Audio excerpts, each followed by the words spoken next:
brother, dimanapun kalian berada, semoga baik-baik saja, sehat dan banyak rezekinya.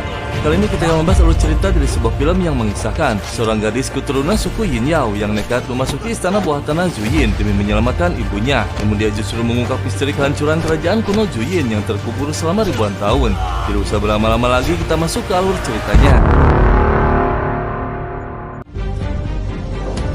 Kisah berawal ribuan tahun yang lalu. Terdapat 9 suku besar di kota kuno Zuyin dan kota Yin Yao sebagai pemimpinnya. Suku Yin Yao dapat menampilkan fenomena bintang dengan memakai mutiara langit 9 warna yang dibuat demi meteorit bintang untuk mengubah nasib. Namun tak disangka suku Yin Yao mengubah nasib tanpa izin dan memicu bencana meteor sehingga menyebabkan kota kuno Zuyin menghilang dalam semalam. Masyarakat menderita dan semua harta karun terkubur di istana bawah tanah. 竹阴古城有9大家，不料尹耀由善改天地，眼星象来改变竹阴古城在这里。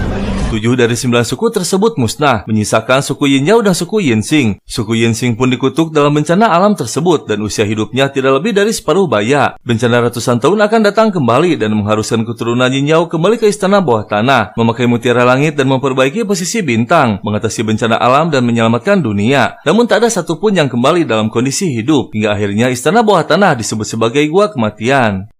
只剩尹耀和殷星也遭受诅咒，9大家族灭亡期，尹耀后人必须回到地宫。殷星族在这次天灾人劫难又将来临。 Suatu hari, seorang gadis muda bernama Yin Peng'an melihat perubahan langit. Dengan keahliannya dalam ilmu astronomi dan perhitungan kalender, Peng'an meramalkan bahwa bencana meteor akan segera tiba. Namun tiba-tiba seekor ular muncul di belakangnya. 灾星大量，近在咫尺。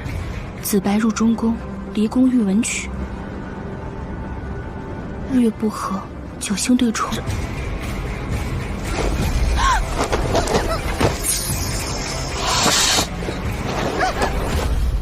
Peng'an dihukum oleh ibunya yang bernama Yin karena selalu mempelajari ilmu astronomi. Yin merupakan ketua suku Yin Yao mengatakan bahwa Peng'an tidak perlu mempedulikannya karena hal tersebut bukan urusannya. Meskipun benar, Peng'an tak akan bisa mengubahnya. 你想学算术，我也不反对。这会有流眼天灾，你再让我算一次吗？你想学医，我医你。你有没有天灾，与你无关。 Di biro pengawalan Yin, seorang pemuda bernama Liu dari suku Yin Xing meminta pertolongan kepada ketua suku. Dia mengatakan bahwa suku Yin Xing telah dibasmi dan mereka sedang mencari mutiara langit. Tak lama seorang pria bernama Chen datang bersama beberapa pengawalnya. Chen yang mengaku telah menghabisi 8 anggota suku lain, meyakini ketua Yin memiliki mutiara langit dan mengajaknya untuk mencari harta karun kota kuno Zuyin. Lalu berbisik kepada ketua Yin bahwa mutiara langit dan keturunan Yin Yao merupakan kunci rahasia harta karun Zuyin. Ketua Yin mengatakan bahwa dirinya bisa memberikan mutiara langit, namun tidak mengetahui lokasi harta karunnya. Namun Chen menunjukkan peta yang dibuat oleh seorang pengawal yang kembali dalam kondisi hidup kala itu. Melihat respon ketua Yin yang tak tertarik, Chen berniat membawa Peng'an untuk menggantikan ketua Yin. 咱们俩做笔交易，上面清楚地记录了宝藏的位置。老尹标头大驾，跟我一起，怎么样？感兴趣吧？那个破珠子，谁爱要谁要。不比你。走，快点！那我带他去是一样的啊。 Ketua Yin meyakinkan Peng'an bahwa dia adalah putrinya, namun bukan keturunan Yin Yao dan berpesan agar menjalani hidup dengan baik. Ketua pun menuruti ajakan Chen dengan syarat Peng'an dan kediaman Yin harus aman. Ketua Yin juga mengajak Liu untuk ikut bersama mereka. 你只是尹逢安，我只要你健康平安。我只有一个条件，好生照顾尹大小姐。是。出发。 Tak lama mereka pun berangkat. Terlihat 2 pengawal ditugaskan untuk berjaga di kediaman Yin. Tiba-tiba seseorang melemparkan koin di hadapan mereka.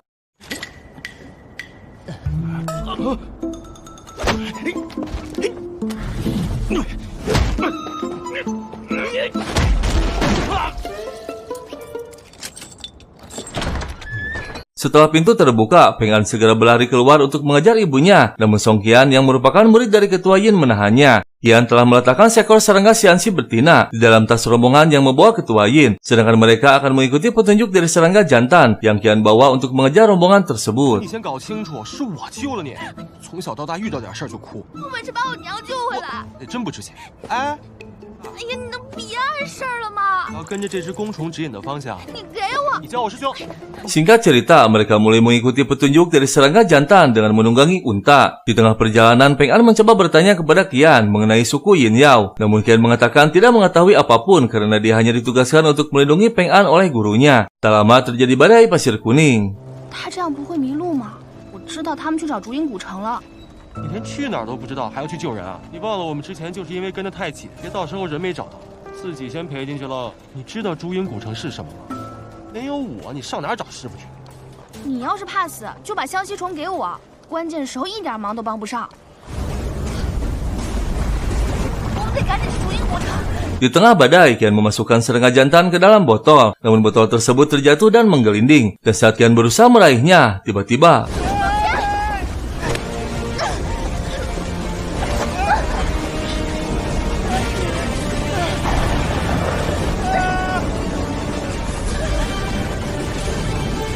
di tempat lain, Ketua Yin bersama rombongan Chen menyusuri jalan berdasarkan peta yang mereka bawa. Menurut peta tersebut, pintu istana bawah tanah terletak pada gunung salju di depan mereka. Liu bertanya kepada Ketua Yin untuk memastikan apakah harta karun di istana bawah tanah benar-benar bisa mengubah nasib. Namun Ketua Yin tidak memberikan jawaban. Dan tiba-tiba salah seorang pengawal mendapatkan serangan.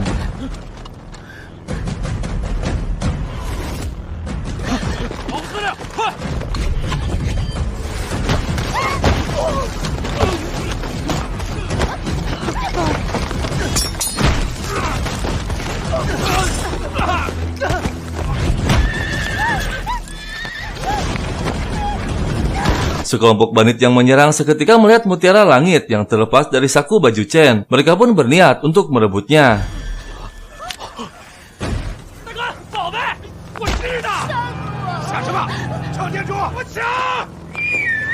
Dua kelompok saling memperebutkan mutiara langit. Saat benda berharga tersebut mendarat di pangkuan Li Jiao, dia malah melemparkannya dan kemudian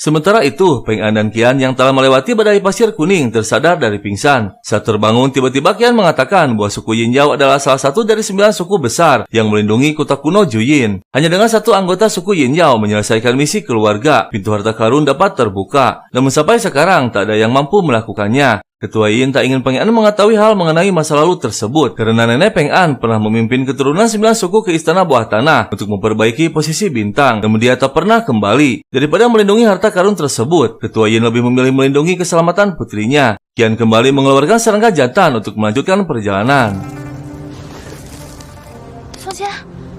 宋谦，你刚刚说的话什么意思啊？想趁机报复啊，结果一去无回。 先找到师傅再说。香溪虫一直指向西北方向。 Rombongan Chen dan Ketua Yin memutuskan untuk beristirahat setelah beberapa saat yang lalu diserang oleh sekelompok bandit. Tak lama, tangan kanan komandan Chen yang bernama Chen Bing melihat sesuatu dan memberitahukannya kepada yang lain. Seketika Ketua Yin teringat perkataan ibunya saat masih kecil. Ibunya mengingatkan bahwa Ketua Yin adalah keturunan suku Yin Yao generasi ke-17. Maka tujuan hidupnya adalah mengumpulkan 9 mutiara, mengaktifkan kembali ritual mutiara langit untuk memperbaiki posisi bintang dan mengembalikan kedamaian dunia. Yin kecil pun membacakan sumpah. 阿玲，记住，我引药一族，以世代守护竹音为己任，还世间太平为终身目标。重启天珠仪，归正星位，乃你终身之目标。 Kini Ketua Yin merasa dirinya ditakdirkan untuk menyelesaikan misi suku Yin Yao. Mereka kini tak memiliki mutiara langit. Namun Ketua yakin markas para bandit yang telah menyerang mereka pasti tak jauh dari sekitar sana. Mereka pun berangkat untuk merebut kembali mutiara langit. 我们现在还怎么去地宫啊？ 既然他们能在峡谷设埋伏，那他们的老就看引镖头的了。啊！族长，别说了，先拿天珠。 Di markas para bandit, komandannya terlihat puas dengan apa yang telah mereka dapatkan. Dan tiba-tiba seseorang melaporkan bahwa rombongan pedagang yang akan mereka rampok telah berada di luar. Komandan pun mengarahkan anggotanya untuk segera pergi. Sementara Peng An dan Qian yang telah beristirahat dikejutkan oleh kedatangan para bandit tersebut.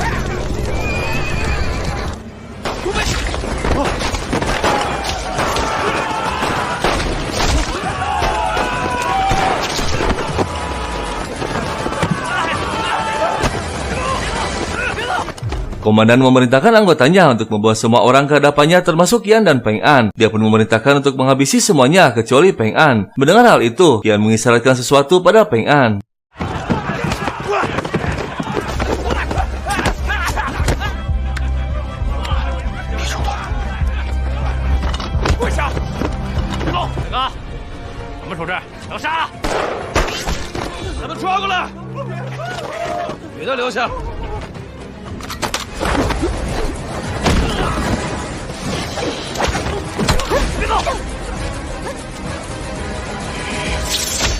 Ketua Yin muncul di waktu yang tepat. Mereka berdua segera berlari menghampiri Ketua Yin. Sementara pengawal lain menembaki tenda yang dimasuki oleh komandan bandit. Dan bergegas, Chen mengambil mutiara langit darinya. Dan mereka pun kembali melihat peta untuk melanjutkan misi.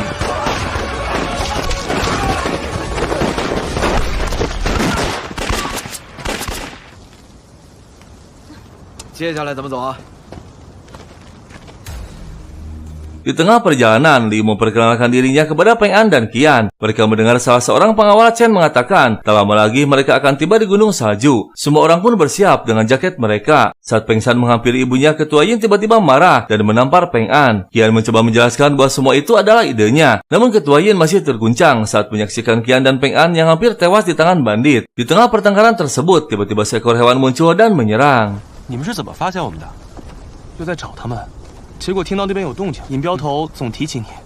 哎，我们那天被抢了以后碰到你们了。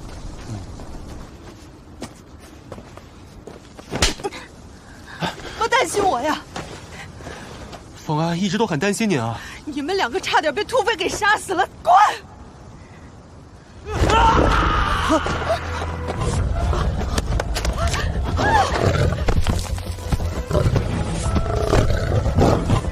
学霸，不是单独行动吗？ Ketua menduga beberapa ekor macan tutul yang sedang mereka hadapi merupakan hewan buas yang melindungi istana bawah tanah. Dan akhirnya...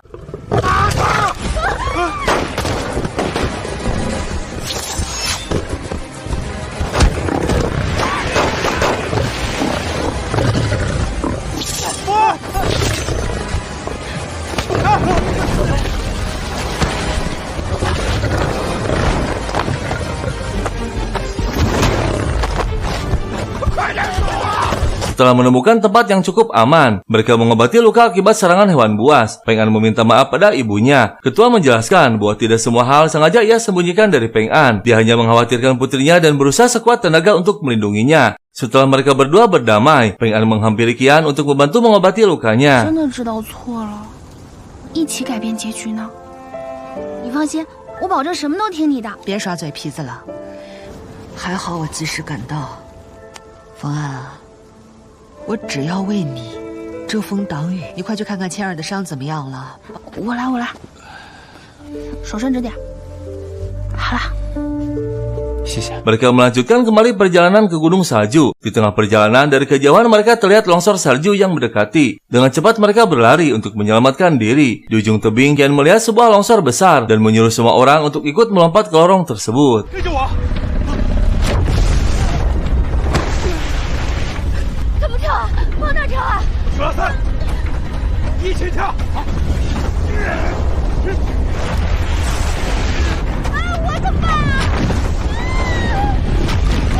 Qian mengamati tempat yang mereka pijak. Terlihat lukisan dinding seperti sebuah ritual doa, dan dalam lukisan tersebut terlihat orang-orang mengelilingi api dengan berbaring di kompas. Ketua melihat ada celah angin yang mungkin sebuah pintu keluar, sedangkan Peng An menemukan peta bintang kuno di bagian atap. Melihat peta tersebut, Ketua segera menyadari bahwa di depan mereka adalah pintu masuk ke istana bawah tanah.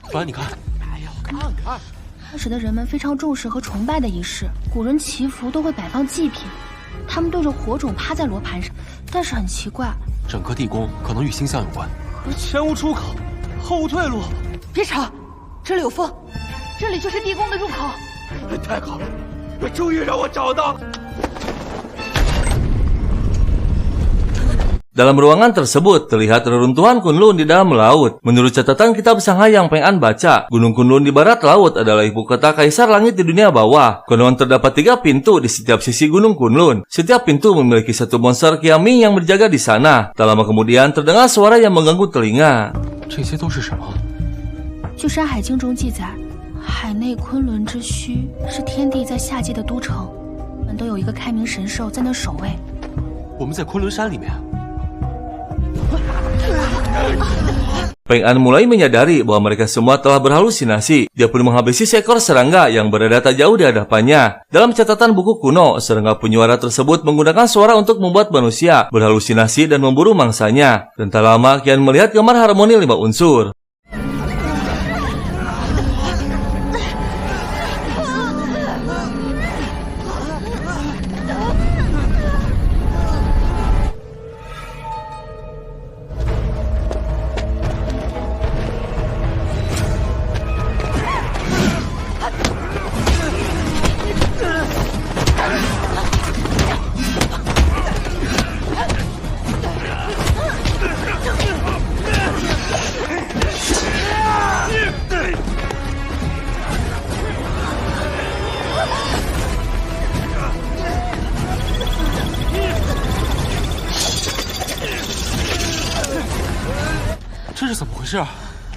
应声虫用声音使人置换。 Salah seorang pengawal Chen dengan sengaja menginjak seekor serangga hingga tewas. Namun tak lama kejadian aneh terjadi.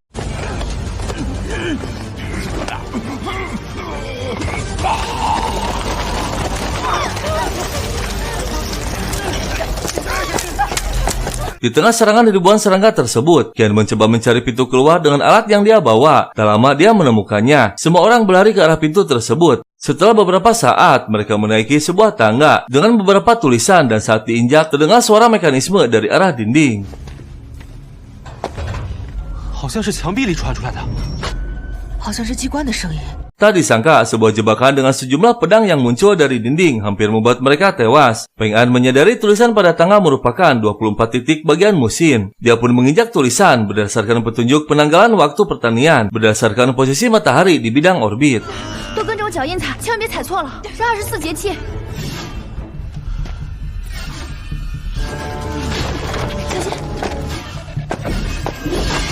Mereka kembali menyusuri jalan dan menemukan sebuah pintu yang bertuliskan 12 cabang terestial, namun dengan urutan salah. Liu pun mencoba mengurutkannya dengan benar. 这里是10天干，你们等我一下。烟风为甲。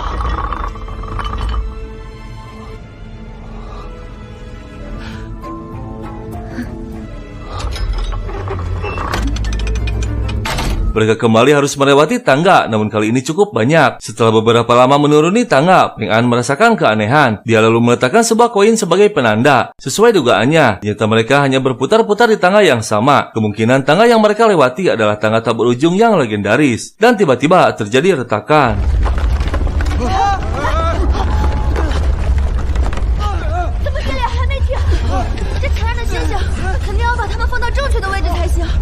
Peng An memperhatikan bintang yang tersimpan di dinding, disusun berdasarkan 9 bintang, namun dengan penyimpanan yang salah. Mereka harus meletakkan bintang sesuai dengan susunan yang benar.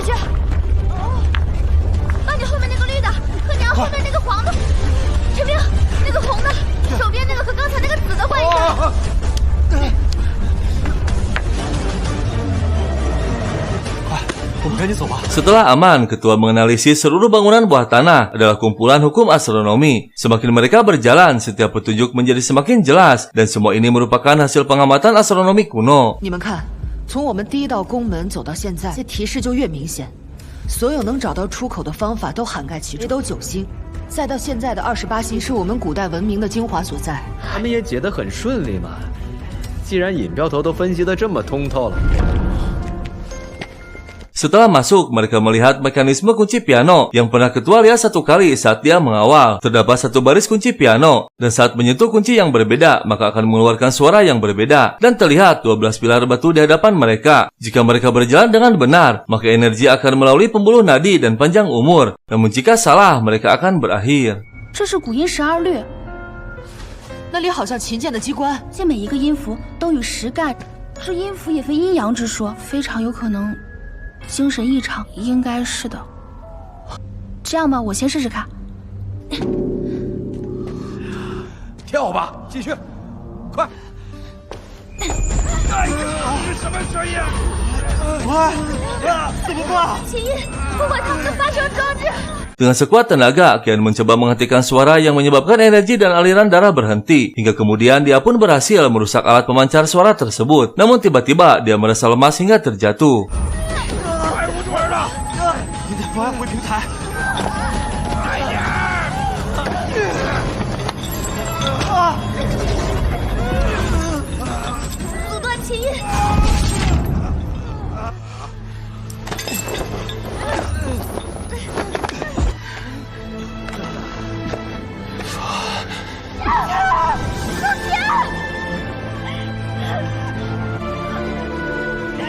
Akhirnya mereka tiba di aula Dewa Juyin, tempat harta karun berada. Chen segera mencari harta karun yang selama ini dia inginkan. Ketua Yin meminta Chen untuk menyerahkan mutiara langit padanya, karena hanya keturunan suku Yin Yao yang bisa mengaktifkan ritual mutiara langit. Dengan begitu, harta karun akan muncul. Ketua berbisik pada anaknya agar dia memasukkan mutiara langit ke dalam kepala naga dan mengubah posisi bintang seperti yang pernah Ketua Yin ajarkan.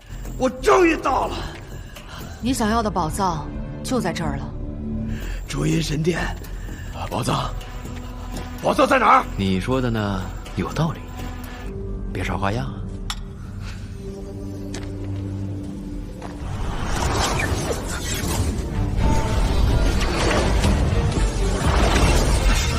Saat semua fokus pada ritual mutiara langit, Liu diam-diam merampas senjata Chen dari belakang. Dia mengungkapkan rasa ketidakadilan yang dialami oleh sukunya. Menurutnya, suku Yin Yao yang telah merusak takdir langit dan memicu bencana alam selama 500 tahun sekali, hanya menembus kesalahan dengan memperbaiki posisi bintang. Sedangkan suku Yin Xing yang merubah takdir manusia malah dikutuk, tidak dapat hidup lebih dari 30 tahun dan hanya bisa merasakan penderitaan hidup dan mati dari generasi ke generasi. 你一开始就骗我。 所以你想改命？这就是我娘给我取长生的意思。你们尹耀一族都不在乎，改一人命格，渴望后世长。可是改命格便会影响到星象。把尹耀符给我，我阴星为何厮守？ Liu ingin nyawa seseorang dapat ditukar dengan umur panjang generasi mendatang. Peng An mengingatkan Liu bahwa jika mengubah takdir maka akan mempengaruhi bintang dan bencana alam akan lebih parah. Dia memaksa Peng An memberikan jimat Yin Yao. 把它给我！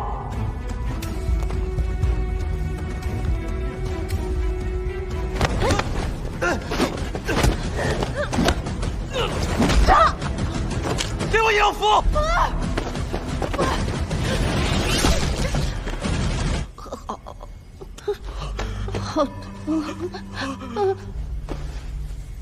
！Karena kekasihnya tewas akibat tembakan Liu, Chen segera merebut senjata dari tangan Liu dan sesegan menghabisinya. Chen yang menyadari harta karun dapat mengubah takdir, berniat mengubah takdirnya menjadi penguasa.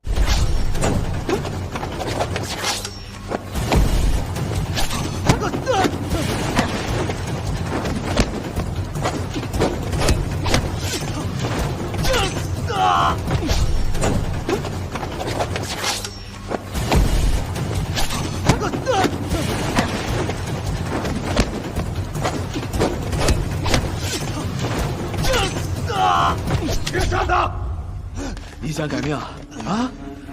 这就是你的命。 Di tengah pertarungan, Peng An berusaha mengubah posisi bintang sesuai instruksi dari ibunya.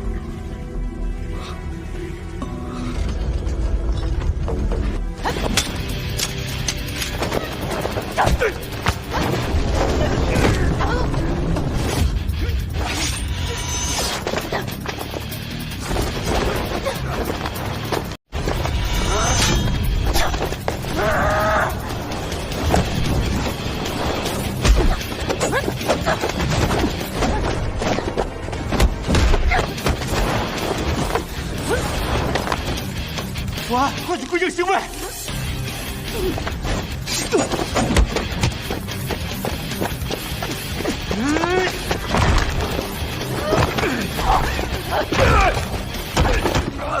按我说的做，归正星位，请在正东方向，拥护逆时针行一圈。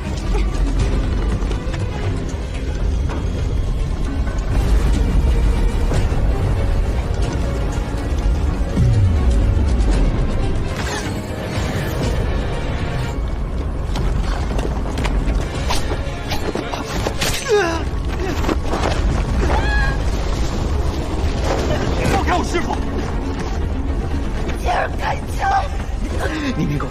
刚才那么高都没摔死呢。我们一块儿死啊！今天是你完成了引药，我们平安的活着就好了。冯安，是娘错了，不想失去你。答应娘，我们不再背负着罪恶。射掉他了，来不及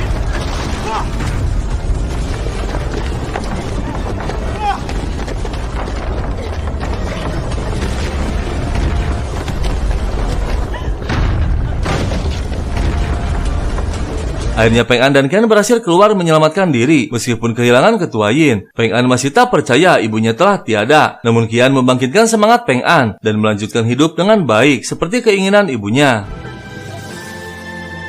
记住，你只是尹冯安，不会逢凶化吉，健康平安。你叫冯安，只要好好活着就好。你振作一点，冯安，我们回家。你到底是怎么回来的？